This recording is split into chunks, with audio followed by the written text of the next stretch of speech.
about the pre-open session. There we go in terms of pre-open, and you can see that 192 points higher for the Sensex. Nifty, I think, is yet to get any particular bid, 44 points down, but SGX is indicating close to about 30 points higher start. So I think that is something. Let's just wait for prices to settle. Kunal, any view as far as gold is concerned? And, do you track dollar or MCX gold? How would you look at the gold prices? Yeah, Pankaj, I think over the last 3 or 4 months, I've been particularly very bullish on gold. So in rupee terms, when I think gold had started to break past about the 50,500, 51,000 mark, that was the time when we flagged off a strong breakout for gold prices in terms of INR. But then now I think over the last 1 month approximately, that the dollar charts for gold as well are looking very, very attractive. So from an earlier levels of 1870, 1875, where the dollar gold prices were trading in a consolidation, we've now shifted the band higher by almost, I think, 100 odd points.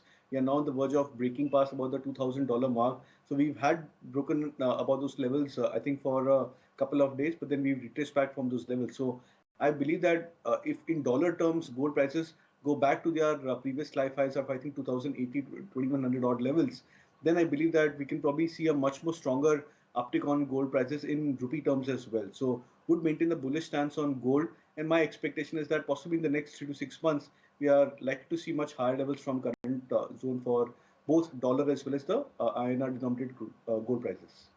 Okay, so continue to be positive and bullish when it comes to gold prices as well. But let's get the top mid-cap strategies then from our technical experts. Naresh, you go first. We'll continue to stick with my view on GE Shipping, one of the few stocks which has held on in the last few days of market correction. The stock has closed well above the 620, 630 mark. Good volumes over the last 2 sessions indicates the momentum is in place. After the correction, a retest of that 550 mark is also done. A stop loss to be kept at 605 and a target price of 700 plus in the short. What about you, Kunal? What are you strategizing? So OFSS is a stock which I think is nearing a breakout. The stock is consolidating at this band of 3,200 approximately. So would suggest a buy. Targets of 3,350, stop loss at 3,150. The take coming in on the top mid-cap strategies at this point of time. But Naresh, what about some of the cement counters? Because there was a lot of news flow around Ambuja and ACC as well. There are reports suggesting that they're looking at maybe delaying the payment a bit to their acquisition, this thing as well, the money that they had to pay with respect to the acquisition of the 2 assets. Plus, they are doing some roadshows in Hong Kong, Singapore, etc. Is there any stock in the cement world that you would want to bet on? So it would be Ultratech Cement, which has been trying that breakout around that 7,400 mark over the last 4 to 5 months. The top in November, December was around 7,300. The top in January is around 7,400 and now 7,450. We are trying to test those levels. If this breaks out, this could be a stock that could go to 8,000. So the first pick in the cement pack would be Ultratech, and the next would be Ambuja Cements. The stock has gone through that corrective phase post the old debacle, made a double bottom almost closer to that 330 mark, and is now getting into a very tight range, making a triangle formation. Say the volatility has generally gone down in the last 4 sessions. It's just been in the range of 4 to 5 points.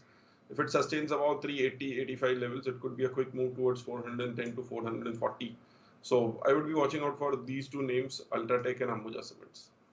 Ultratech and Ambuja Cement, these are the 2 counters to watch out for when it comes to the cement space. But what a lot to watch out for when it comes to the global markets and global news as well. Let's get into our Fatafat segment. In the latest coming in from Israel, Prime Minister Netanyahu has announced that the controversial decision to overhaul the country's judiciary will be delayed. This after months of protests, growing labor strikes and the opposition within his own government. The delay means that the bill will not be put to a vote in Parliament until the end of April at the earliest. US regulators have sued Binance, alleging that the world's largest cryptocurrency exchange knowingly and repeatedly violated the commodity trading laws designed to prevent and detect money laundering and terrorism financing. The allegations are seen to be targeted towards Binance founder as well. Shifting focus to what's happening across the globe in the banking sector, days after the share slump of the troubled lender, Credit Suisse Saudi National Bank chairman has resigned from his post. A day after, he said in an interview that the bank is absolutely not open to further investments in Credit Suisse. Saudi National Bank is the largest shareholder of the Swiss lender. Entertainment giant Disney will begin layoffs this week. This will be the first of the 3 rounds before the beginning of the summer that will result in as many as 7,000 employees being laid off. Company said last month that it plans to cut $5.5 billion in costs, including $3 billion in content spend. US President Biden addressed the nation in a news conference discussing deadly shooting at Nashville, a grade school that left 3 children and 3 adults dead. Biden said they are monitoring the situation very, very closely and have to do more to stop the gun violence. He also mentions how it's ripping the communities apart. Warren Buffett's Berkshire Hathaway boosted its ownership stake in Occidental Petroleum to about 23.6%. This is after buying 3.7 million additional shares for about $216 million. Do remember, Buffett's company began buying large quantities of the same company stock over a year ago, around when Russia invaded Ukraine. And in an update on COVID cases, India logs over 1,800 cases for the second day in a row, pushing the active caseload to as much as 10,000 cases. Among the current surge, Union Health Secretary Rajesh Bhushan met states to discuss the situation. Among the things that tops the list of issues discussed were testing and more sequencing. States also expect to conduct mock drills to ensure operational readiness. What our top technical experts are recommending at this point of time, because the pre-open rates have now settled. It looks like Nifty is going to open at that 17,030 mark. But despite that, Kunal believes one should not trade because the markets continue to be fairly volatile. Nuresh and Kushbora believe that hold is the best strategy for Nifty at this point of time. So the consensus continues to be hold as far as Nifty is concerned.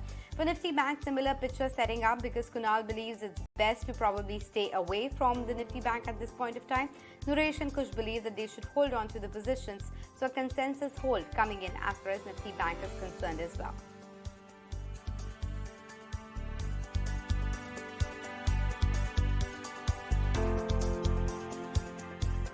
Okay, let's take a call from our technical experts with respect to Kunal. Why are you suggesting a no trade? Where does it becomes a buy? Where does it become a sell? What are the levels to watch?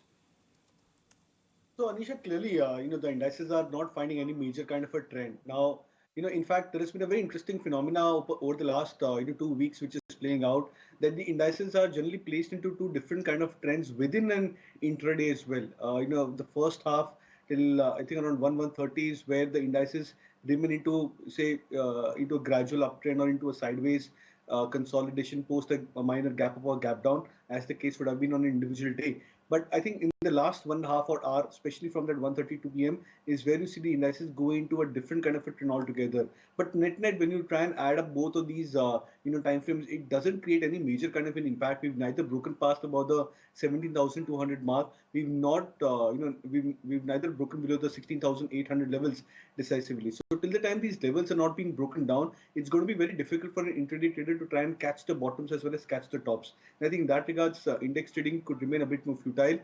The action is more towards stock specific. So, we're finding a lot of large cap and mid cap names which are actually seeing some strong follow through price action. So I think it's best to concentrate over here till the time the indices break past about the individual ranges, 17,200 on the upside for Nifty and 16,800 as a support for the index. These are 2 levels to watch out for.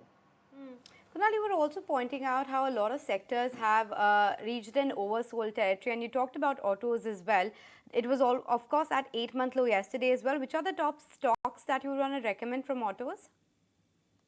So at least as of now, looking at the charts, Eicher Motors, M&M, Escorts, these are the names which are actually coming back into some bit of oversold territory. So maybe another 3% odd correction for these stocks, and we could probably hit back into a very strong oversold territory into these stocks. So we may go in for a contra buy in these stocks as well. So I think the idea is that for stocks which have already seen a lot of pain in the last couple of months, especially auto stocks, etc., it's always going to be a bit more beneficial to try and wait out for that final selling and then try and go for a contra buy over there. So M&M, Escorts, as well as Eicher Motors would be the few names from the auto pack which I would look for a contra buy if these stocks sell by another, say, 2 or 3%. Okay, so that's the take coming in as far as the auto sector is concerned. But Nuresh, what about the entire infrastructure space? Because we've been talking about a lot of order inflows and this stocks like GR Infrastructure, HG Infrastructure, even NCC, L&T, they've all been doing quite well for themselves. Is there any name that you see further upside on? So the whole pack of road construction names look interesting. NCC is the one which gave a big inverted head and shoulders and a cup and handle breakout above the 95 mark. That looks promising. A new name which has come up on the technical radar finally after a long time is Ahluwalia Contracts. The stock is making a cup and handle breakout, possibly above 530, very close to it. If that breaks out, that would be a stock breakout, which is after almost 5 years, the stock is trying to make a breakout move. So Ahluwalia projects, this is one. Then there is NCC. HG Infra continues to be in a strong trend, which is where the stock is just, say, a few percentage points away from an all-time high. So these are the three names which look in a strong trend irrespective of the market conditions. They've been so over the last couple of months as well. So this could continue. And in the large caps, L&T continues to remain the favorite. So Nuresh, when we just talk about the Nifty, what do you make of this, that, every time the markets are trying to go up, there is excessive selling pressure? What does this tell you? That are we in a supply zone? So there is a lot of supply around that 17,200 mark, and that has been the case. Say a similar price point, if you look at it, it's been a global structure also. If you look at the last 10 to 12 sessions, most of the global indices have been at the same price. And when you say 10 to 12 trading sessions, it's almost 3 weeks of period. And it's the case not just in India, whether you pick up a Dow Jones or a DAX or most of them, it's just been a 2 to 3% range, and there has been a lot of overhead supply, but we've not been breaking down as well. So if I were to take a similar chart, say the Nifty is at 16,800, you go to Dow Jones, you will see 4 bottoms at around 31,500, and say a lot of tops around 32,500 to 32,800. Same is the case with Nifty. Eventually this should resolve because the markets cannot stay in a range of say 3%, 2%, 3% for a period of weeks together. Eventually it should give a range breakout. So watching it and waiting for that tick above 17,200 and sustaining, then we can confirm a breakout on the upside. Just a couple of minutes left to the market open. So quickly, Kunal, your take on Reliance Industries. Would you want to take fresh positions there? Yeah, I think it looks attractive after yesterday's recovery. 2200 seems to be now a press support for Reliance Industries. So keeping that as a stop loss, would look to buy. Right. So, that's what, one can see in terms of markets. Just about a minute remaining as far as, market opening is concerned. But when we just talk about the pre-open session, which of course has settled now, exactly in line with what SGX was indicating, about a 40-45 points higher start. Sensex up about 100 odd points. So let's wait and watch as to how things start. In terms of pre-opening settlement prices, as far as, Nifty or, any other top names are concerned, we can see that ICICI Bank is up 1%, Hindalco is up 0.7%, L&T, Tata Steel, Power Grid, Bharti Airtel are all looking good. In terms of the overnight cues, Wall Street built on to gains. However, it was off the day's highest point. We had the important deal coming in of SVB, and more importantly, crude went up about 3-4% on the back of news flow. There are no major Fed speakers lined up over the next few days, but importantly, we'll have RBI policy coming in next week. So that is something which the markets will take cue from, and we'll also watch out for Kalyan Jewellers as the markets tend to open. I think the deal should go through as we see. Pharma lended support to the market yesterday, and Reliance Industries. So those two, whether they maintain momentum or not, is something to watch out for. Quickly, Nuresh, we have about 10 seconds. Pharma, what will be your view, positive or negative? Somewhat of a bounce back to go more in names like Sun Pharma, Lupin. A lot of these names have, say one is a sustaining one and one is something like Lupin, which has corrected a lot, or Aurobindo Pharma, which has corrected a lot. So expect some more momentum going forward. Right, we'll just come back to you, Nuresh. Markets open on your screen. 40 points higher for the Nifty, about 170 for the Sensex. Mid-cap index is up 0.3. Small-cap index is up 0.2. HDFC Life on your screen is up. There is some news flow in insurance. We'll get some perspective going on that. Metal pack continues to do well. We can pull up a Hindalco that's up about 1.5%. So I think metals continue the rally. Not sure if it goes through the steel names as well, but the index itself is up about 0.6, 0.7 odd percent.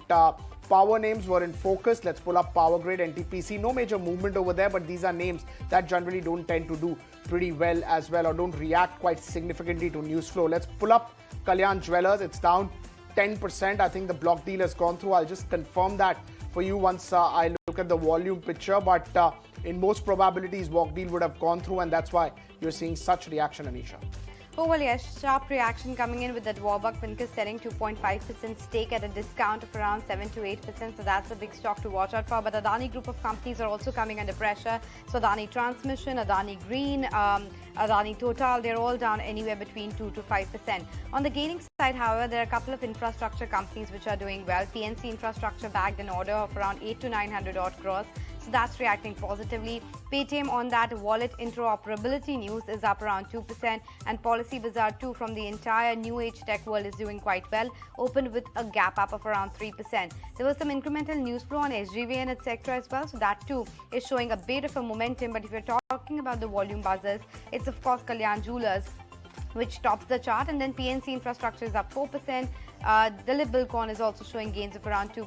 Sectorally speaking, it's metals all the way. So Hindalco, Nalco, Hindustan Copper, Jindal Steel, these are some of the counters which are doing well. You also have names coming in from the realty sector, the likes of Phoenix Limited, which is up around 1%. IT also has started on the front foot, so HCL Tech, Wipro, TCS, these are some of the other names. And ICICI Bank continues to outperform when it comes to the banking space as a whole. It's opened up with a gap up of around 0.8%. So a decent setup as far as market is concerned, holding on to 17,030. The advanced decline ratio is quite positive. The broader market's underperforming a tad bit, but not by a whole lot. At least the market breadth seems to be holding up for now. And that's the good news at this point in time. So a decent opening in line with what SGX Nifty was suggesting. But let's go across to our technical experts to understand how to trade and make profits out of this. Kunal, what's your first trade? So it's Cipla, which looks attractive. I think the stock has seen a good bounce from lows of, I think, 860, 870 in the last couple of trading sessions. So that's a stock which I think Cipla from the pharma pack, which would be looking to advise to our clients as well. What about you, Naresh? What is that you are able to spot on the charts at this point of time? So risk reward trade on Axis Bank at 830, 832 could see a bounce back towards 860 to 900 in the short term. That looks interesting at these prices. Okay, a word on the Nifty Bank as well, because that seems to be going a bit sideways yet again. Kunal, would you take a bet on this one? What would be the levels to track? No, not really, Anisha. So I will still go with the view which I mentioned at the start of the show, that the indices or trading the indices over here could be a bit of a futile exercise because we're still into a broad range into the index. So would avoid Bank Nifty. But yeah, the only strong support level which I would be keenly watching out for would be around 38,500, 38,800 mark on the spot level. So till the time we trade about this, the bias could be a slight bit bullish. We can expect the Bank Nifty to get into a bounce. But if we break below 38,500 mark, which is the lower end of the support, then I think another round of strong selling may come back into the Bank Nifty. Okay, let me highlight a couple of other stocks which will be in focus as well. Whirlpool is out of the F&O contract, so at least it will extinguish in a few months. So that stock will be in focus on account of that. Paytm is 2.5% higher on account of that interoperability. UPL, wherein the promoter holding has gone up, is up a tad bit in the trading session. You also have the telecom names like Reliance, Airtel, which will be in focus on account of Jio coming in with that broadband plan. IEX was down 6% in trade yesterday. Let's see how it has opened up today as well, given the fact that volumes were down 12% in the month of March so far. So a cut of almost 1% coming in there. And then Pankaj, of course, there was this news on Aditya Birla Capital, wherein they have sold stake in the insurance broking business at a steep discount. So that is showing a downtick of 0.4%. Cement names Ambuja, ACC were in focus on account of the news flow of delay in payment, and TCS, of course, because of the rejig happening at the top. So a lot of news flow, but stocks are not reacting too much. It's very, very sideways. Just let's say 0 to 0.5% kind of moves on individual names. Right. Not much in terms of action, but when you just look at the broader markets, it opened up 0.3%, and now we're just 4 minutes into the session. Let's pull up the CNX mid cap for you, and I think once again, it's that side of the market which is really taking the pain, where stocks do open higher, but they are unable to sustain, which tells you that there is constant selling, at least in the mid cap side of the market. However, small cap index is up 0.2%, continues to maintain gain. So interesting to see and track the advanced decline going into this expiry, Anisha. Okay, let's get a word going from Lawrence Belank of CLSA. He believes that there's going to be further volatility in the Nifty range, leading to perhaps more underperformance for the next 2 quarters from Nifty. Well, our base case is that we're expecting to see further volatility in the trading range that the Nifty's set up, basically from the peak that you made in late 2021. And that range, unfortunately, is fairly wide. We're talking about a 15 to 70% wide trading range, which has provided support around that 15,400 area for the Nifty and resistance up at the 18,600. The positive short-term setup is that we did find support at the 16,700 area on late last week, and we continue to hold that in early trade on Monday. So best case scenario is that we're holding the upper boundary of that trading range. The fact that the Nifty remains trendless would suggest that at least for the next 2 quarters, we're likely to see further relative underperformance if you look at it versus an EM basket at least. In this bout of underperformance, Lawrence, what are the levels that you're monitoring on the index? What's the target on the downside and the upside for the remainder of the year?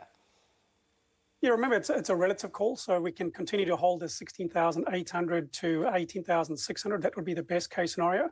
The weakest scenario would be a break below the 16,800, and that would open the door for a move to the bottom of the range, which comes through at the 15,400 area. Do you think the bull market in India, which let's say started in April, May 2020, that's over now? I think from the longer term perspective, the trends are still very positive for the broader market, and we still got upside targets of 20,700 to 20,800.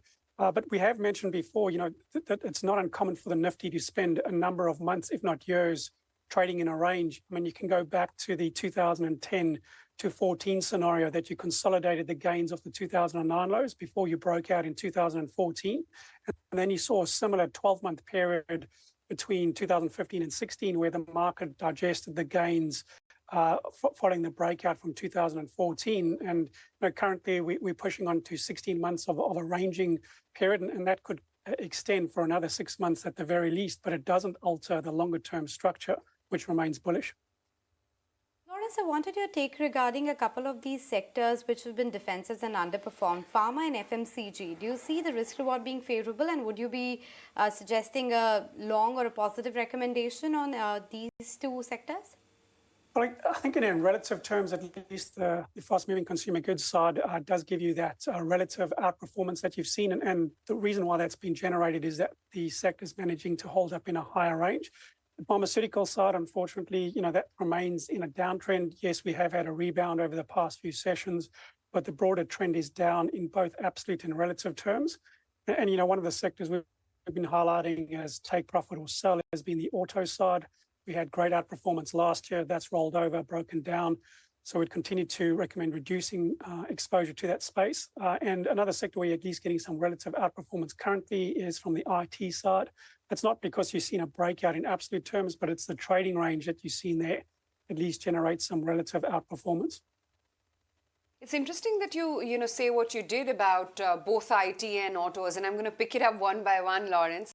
Let's first talk about autos, because we've had a great past year for both TVS Motors as well as M&M, that's Mahindra and Mahindra. And then Tata Motors has been a bit of a flat performer, so to speak. In the year ahead, do you think there is going to be a shift, money moving out of M&M, finding its way into Tata Motors or a Maruti, which also has seen a bit of an uptick?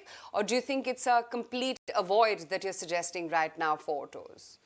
Yeah, Mahindra again had been the big breakout that you saw early 2022. It met its upside target.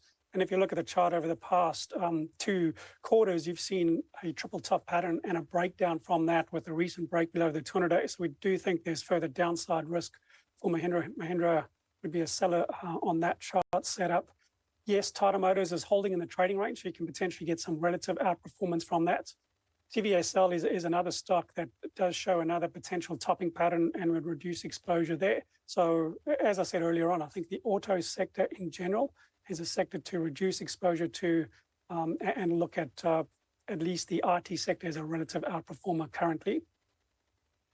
It's All right, Let's take the discussion forward with Vikas Khemani joining us on the show today. Vikas, good morning.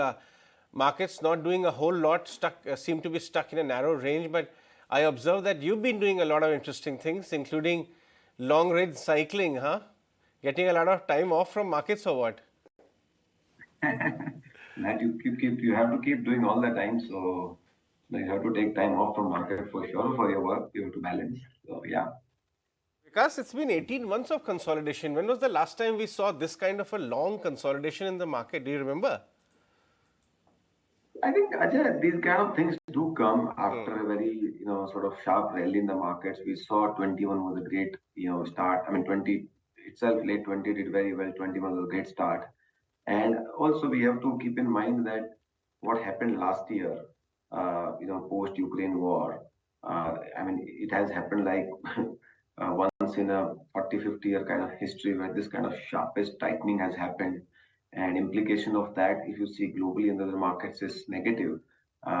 Fortunately for us, we are just consolidating, right? So you always have an operating environment, and within which you operate, and returns always come from that. And given where the environment is, of course, I think India has done well. India has held out very well. Of course, we have not had positive returns, but at the same time, we have not had negative returns. So I think we are in a good consolidation phase. We are still, I think, probably in a phase of time correction because there are no obvious immediate catalyst and there are some potential risk around. So I think, till then, market would probably, move around in a narrow range, and that can probably continue for some more time. Right. Vikas, when we just look at the markets, how things are happening globally, the SVB bank issue came in and now you have a buyer for that bank. Similar was the case with Credit Suisse as well. Can you just tell us that how these global news are being absorbed or the impact of this global news is also reducing? See, look, global financial markets have, I mean, whenever you do this kind of sharpest tightening, there's always going to be repercussions somewhere because markets and the system is integrated system, and one does not know which part of the system will get impacted, and there will be, because when you do this kind of sharpest tightening, there is bound to be mark-to-market losses, there bound to be asset pricing, because that is intended to kind of slow down the demand, intended to impact the asset pricing, and which is what has kind of happened. And now, which form it sort of comes out, nobody knows, and still it is not over. So we do not know what kind of impact would be there. Only thing is that comforting part is that the regulators and the governments around the world has come around and say we will make sure that no big institution fall, and thereby no cascading impact of that is there. But having said that, somebody has to bear that pain, and so I would assume that right now that trickiest environment is there. The moment inflation peaks out, which I personally believe is around the corner, because you already seen food price, commodity price, energy price correcting. As the inflation number prints lower or in a comforting range, you start seeing interest rates sort of settling down, and thereby environment overall settling down. But as far as India is concerned, our interlinkages in the global economy, as far as the capital dependency is concerned, are very less, and we don't depend much on that. You cannot remain completely unimpacted in an integrated global economy, but our dependency or impact is far, far lower than it has ever been, and India is reasonably well placed. And to that extent, we haven't seen any major impact on our currency. We have not seen any major impact on our markets. So that clearly shows the resilience of Indian economy and Indian markets. And I see when again things settle down, Indian markets will outperform. In the wake of the global volatility and the time correction that you pointed out, a lot of sell-side brokerage analysts are pointing out that Indian markets have become reasonable when it comes to valuation. So that premium, that huge premium that India was commanding seems to have ebbed away. But what are you doing with your incremental flows at this point of time? Would you say that it's better to keep the powder dry and wait for more correction, or you have started nibbling into the market and putting it incrementally in select stocks?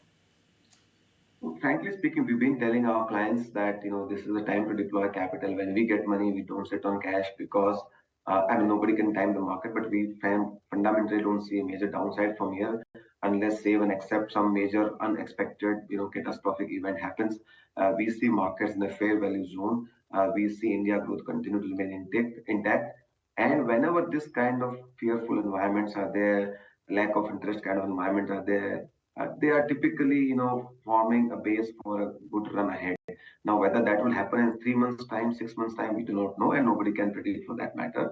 But this like gives very reasonably good comfort that if you take 12 months, 18 months, 24 months out, definitely there is money to be made, and risk reward are definitely in favor. Now, with that, can markets go another 5% down? Very well, and nobody can predict for that. But I think risk rewards are definitely falling into place as far as the Indian markets are concerned. Some specific areas of the market. I see that Aditya Birla Capital is a name which interests you. I don't want a reaction on the stock, but there's a development brewing over there, and that is they're selling off one of the insurance arms to Samara Capital. And we have seen a leadership change as well. Does it appear that this is a part of an overall larger strategy of hiving off non-core, bring back focus back, because they couldn't really scale this business up over the last 10-year plus. You must have studied the business model in detail. How does this news actually look to you?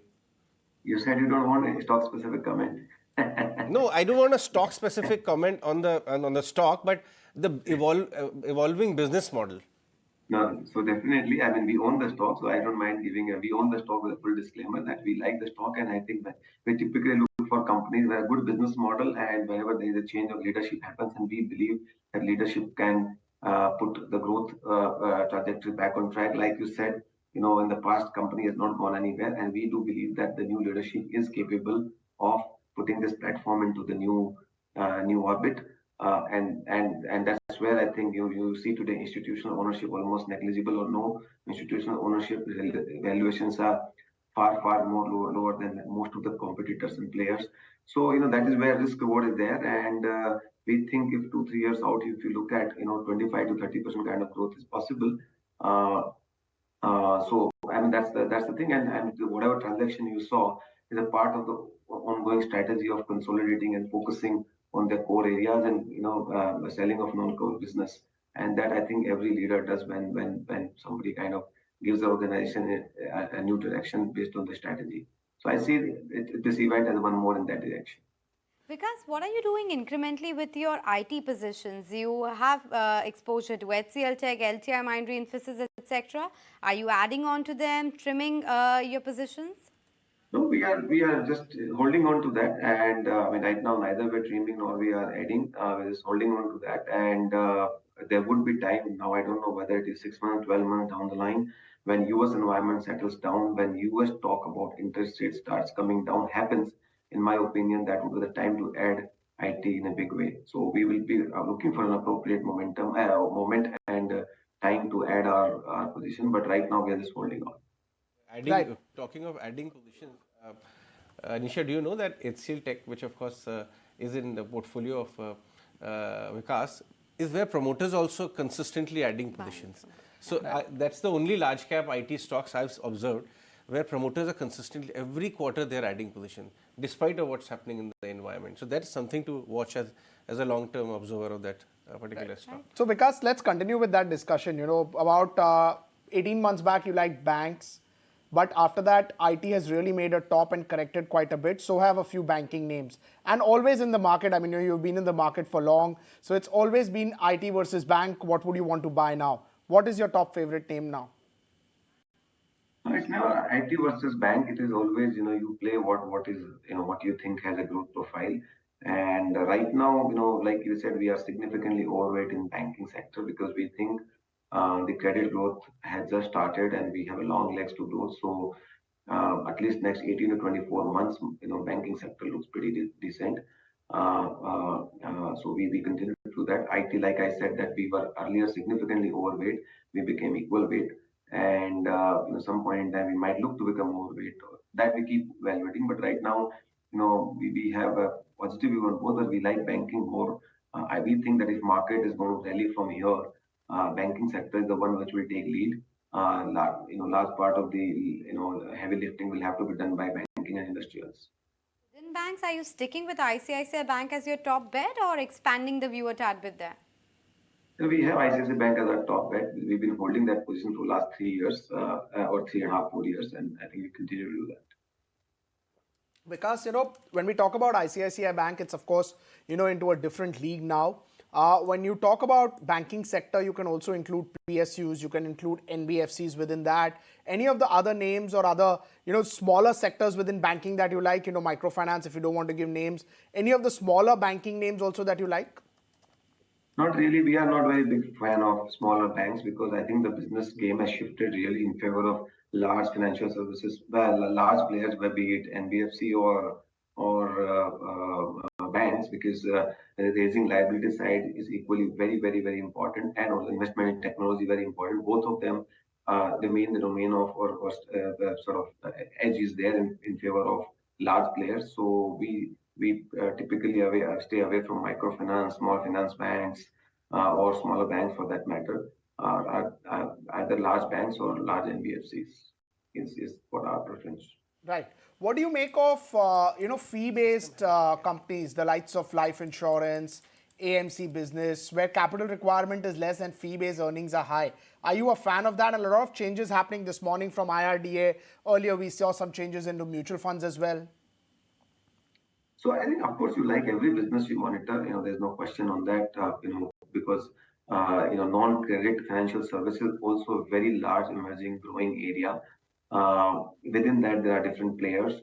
AMC, like that has been going through different challenges for last few years. Continues to remain so. So we still think that there are more challenges right now, especially for the larger AMCs. Insurance business again is going to go through a significant change.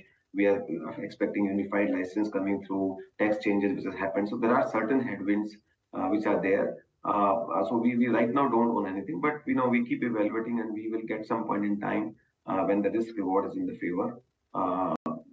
Yeah, but I mean, you constantly keep looking for these franchises because they are very all credible franchises and high ROEs. The only thing right now is the growth part is something you have to take care. Stocks typically do well when only growth comes, and I think right now in most of these franchises, I think growth is becoming a little bit of a challenge, and given whatever changes are happening, so we will look for a moment when we get a lot more comfort around the growth, and that's where we'll get it. Vikas, I would urge you to stay with us. We'll just come back to you in a minute. There's a breaking news which is happening, especially in the insurance sector, which you were talking about. There are commission changes which IRDA has actually conducted, and Anurag Shah, my colleague, is here to talk more about changes and specifically which part of the insurance sector is positively impacted by that. Anurag, fill us in. So expenses of management rules has been notified by the government, and these will be effective from 1st of April 2023. Presently, expenses of management, there's a separate limit for expenses of management which include management expenses plus commission expenses. So separate limits are there for health insurance, motor insurance. But now onward, there will be no segment limit on commission for life insurance, general insurance, and health insurance. There will be a single expenses of management limit, and it is a good news for private insurance companies like Star Health, ICICI Lombard, because now onward they will be able to spend more on commission, rewards, and advertising. They will be able to spend more, and in a way it's a negative for PSU insurer like New India Assurance, because their overall fixed expenses, salary expenses, and management expenses are too much, so they will be they will not have that much window to spend on commission. Apart from that, this is a big positive for OEMs and aggregators like PB Fintech also, because now they will have a big bargaining power with the companies. Whosoever companies will be giving them more commission, they will be able to tie up with these companies after the rules. So one more clarification is required in these rules, because in IRDA draft notification, expenses of management limit for general insurance companies was mentioned at 30%, and standalone health insurance companies were mentioned at 35%. So final, what limit has been decided, there's a clarity required in this, but single limit EOM has been finalized in a notification issued, and it will be effective from 1st April 2023. Okay, Anurag, thanks very much for bringing that to us. PB Fintech in particular, which Anurag was also talking about, is gaining in trade on the back of those changes. Thank you very much for joining us, Anurag. Vikas, a last question to you on a Pune-based, almost forgotten, engineering group. But the way this group stocks have come back, I'm talking about the entire Kirloskar pack. You have pneumatic, But even Kirloskar Oil Engines saw very high interest in a block which just happened. Then Kirloskar Ferris is doing very well in trade right now and good. Have you studied anything beyond pneumatic as well within that, the business models of the group? Even the holding company is doing so well. So there seem to be a lot of interest in all these Kirloskar Brothers stocks. Ajay, I would probably actually avoid doing stock specific comment. Okay, there sure. seems to be a lot happening, but I would avoid that. Okay, so let's talk about these mid-cap engineering names in particular, because the Siemens ABB variety are often called expensive, and they don't correct a whole lot also, even in market disruption times. But there's this pocket of mid-cap engineering kind of names. Does it interest you beyond what you also own? You're researching more ideas? Absolutely. I think India is in a massive capex cycle, and that capex cycle is going to last over next at least 4 to 5 years. And when this kind of capex cycle happens, most of the engineering companies do well. And today, order book of most large and mid companies is reasonably well placed. So any such correction, as long as you have to, of course, study the business model, mode, management, everything else, but as long as you understand that part, you believe that we like that space a lot, and we constantly keep on evaluating companies in that space where we think that, and in this space, I can say that many companies that today who are small and small companies or mid-cap companies, they will become fairly large because that's a very promising space, at least over the next 3, 4, 5 years. Thanks so much for that, Vikas. Always good to get perspective from you. Banks is the favored name now, and stick with the large ones where there is a lot of earnings visibility is the key takeaway. Let's now go across to Jigar Mistry, founder at Buoyant Capital, is now with us. He's here with us to give us his stock ideas after the correction. He's something which, he always looks at a lot of stocks. But, Jigar, it would be good if you can set up the context for us, before we talk about what names you like in the current market. Can you just set up the context of Nifty? This quarter, we have underperformed the Dow quite significantly. What does all of the last 2-3 months event mean for our market? Yeah, hi, good morning. Thank you for inviting me to your show. I think, if you look at it in context, I think we are sort of reversing whatever the gains we have had in the last calendar year. So if you look at CY22, Nifty was up about 4% odd, Nasdaq was down 30, S&P was down 20 odd. And ever since they have sort of recovered, we have had to give up some of the gains in a relative perspective. But if you sort of take a step back and look at what really sort of transpires when say central banks raise rates across the globe, then you find that India is not such badly positioned vis-a-vis everyone else, right? So obviously, your GDP, because you have a net exports which takes a bit of a hit, you sort of give up some of the GDP gains. But over and above that, you actually gain vis-a-vis the lower crude prices, and the impact on BOP is not as meaningful. And even if you look at the recent banking crisis, I think one needs to take into account that RBI has been a lot more vigilant, right? You've seen over the past week or so, analysts have put out estimates vis-a-vis what rising yields mean to their HTM book or even the AFS book. But if you take that into perspective, the impact on Indian banks is unlikely to be as meaningful. So my sense is that, yes, we are sort of giving up some of the relative outperformance, but like to like, I don't really see India getting impacted either by the recent tightening that's going around in the world, or by whatever the specific crisis that we are dealing with. Okay, so India to be resilient, but foreign other markets are not resilient at all. In fact, we have given up pretty much all the gains that we started off with. The Nifty has turned into the red. The mid-cap and small-cap indexes, as it has been underperforming, so the cuts are getting deeper there. And the banking gains too have been completely reversed. There are only some select handful of stocks which are actually standing out. So let me run you through them. Tanla Platforms is up a good 7%. PNC Infrastructure is reacting to the order inflow, news flow. Trident, Dilip Buildcon are some of the other names which are doing quite well. On the losing side, Kalyan Jewelers and Vijaya Diagnostics are some of the other names that we are watching out for. But to the point that you were making, Jigar, about the banking space, will you still stick with the likes of ICICI Bank, or there's this positive commentary around Kotak Mahindra Bank as well? It's expected to finally come out of the slumber after doing nothing for the last almost 2 to 3 years as well. Do you look at some of the PSU banking names and the other smaller private banks as well favorably now? Yes, Anisha. So, you break down the banking sort of the whole sector into 3 or 4 large cycles, and what's happening across the names you mentioned starts getting a lot more clearer, right? So we are dealing with, say, a credit growth cycle, your NIM cycle, your credit cost cycle, and the valuation cycle.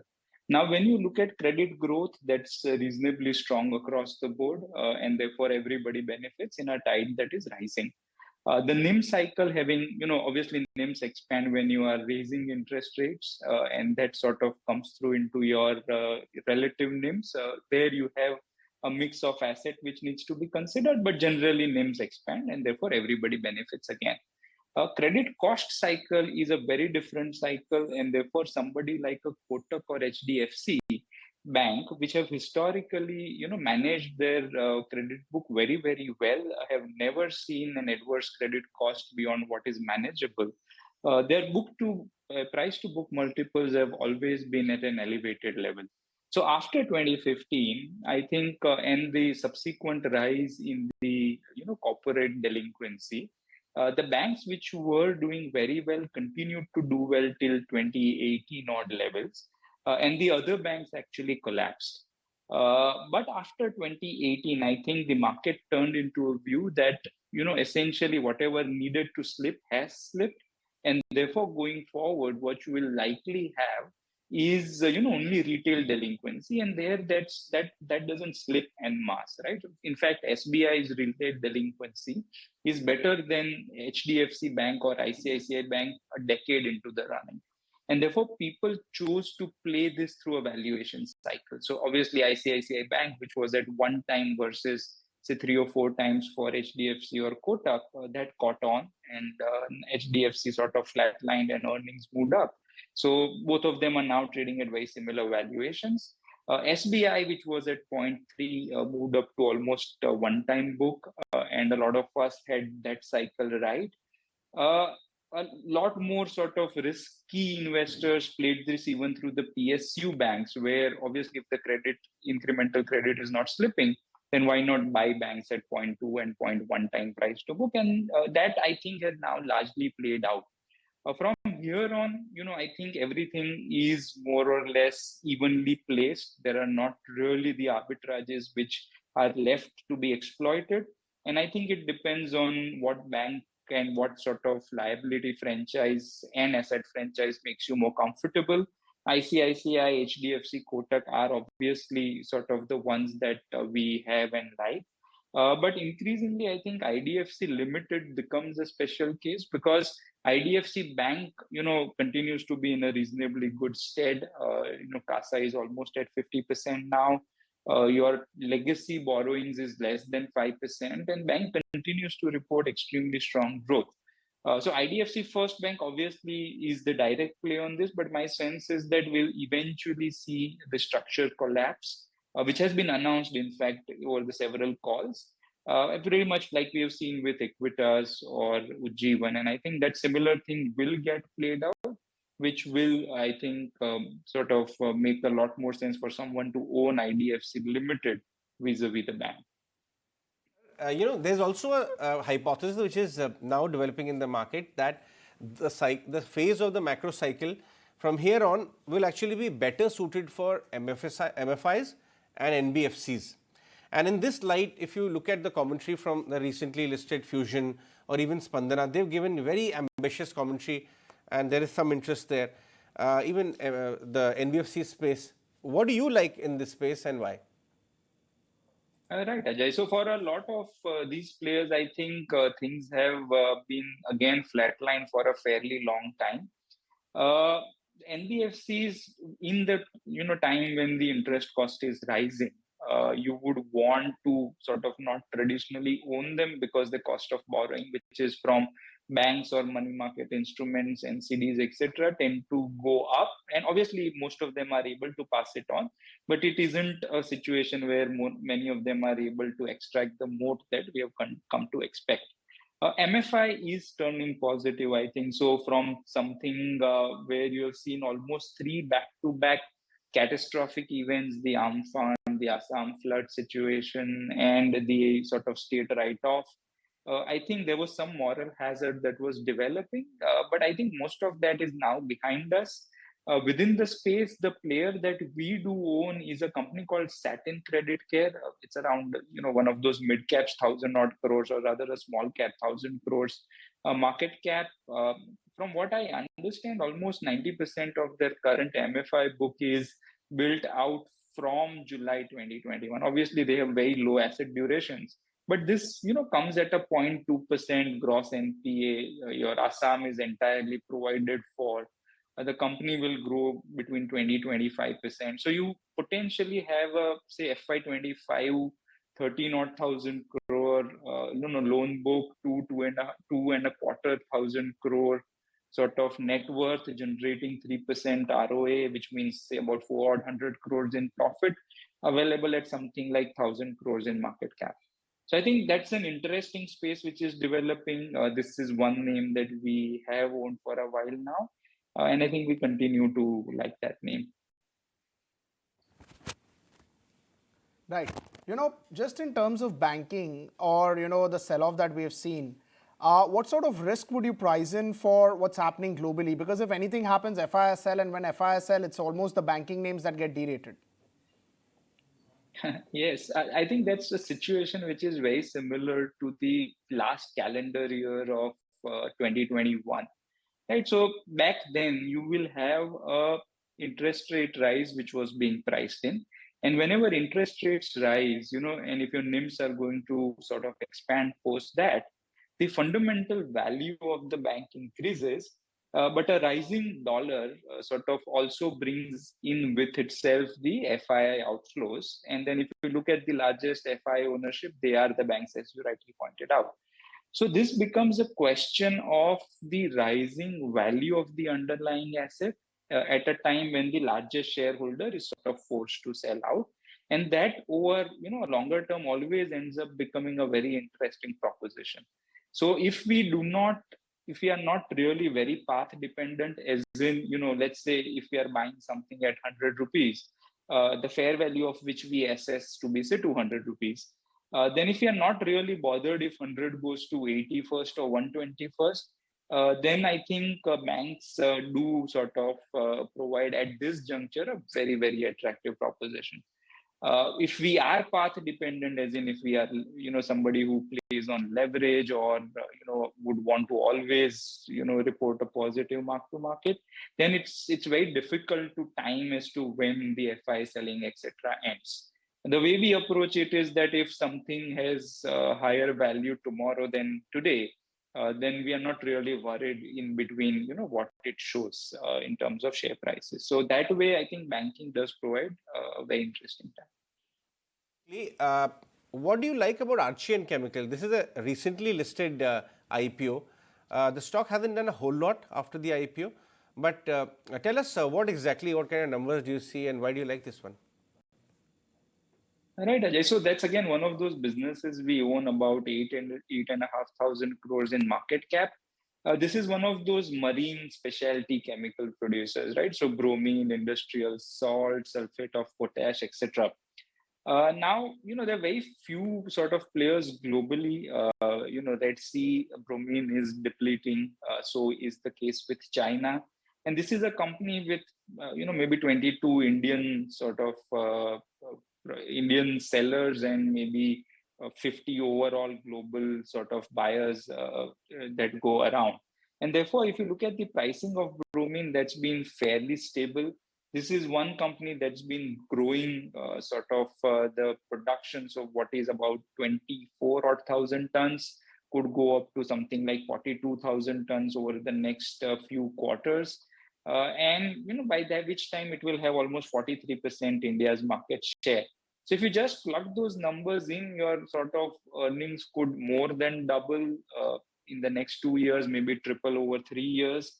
And if we sort of come around, if you look at bromine in the manufacturing process, you will find that that's not really as difficult to make, right? Just a couple of degrees over and above when you do salt. But the real fun of the business lies in the stability of the pricing. And when you have a company that's sort of available under 10 times, which is growing as fast, it does make a lot of sense. So the stock is up, almost 50% since listing at a time when nothing else seemed to be working. But I think there's still a reasonably large upside from where we see now. All right, Jigar, thanks for chatting with us and discussing your stock picks. Let's move on and take a short break on this note. On the other side of the break, if you were wondering why pharma stocks were so excited to trade yesterday and some of them are having this spark today as well, Cinderella Carvalho will be joining us with her specific stock idea and why she likes them. Don't go anywhere.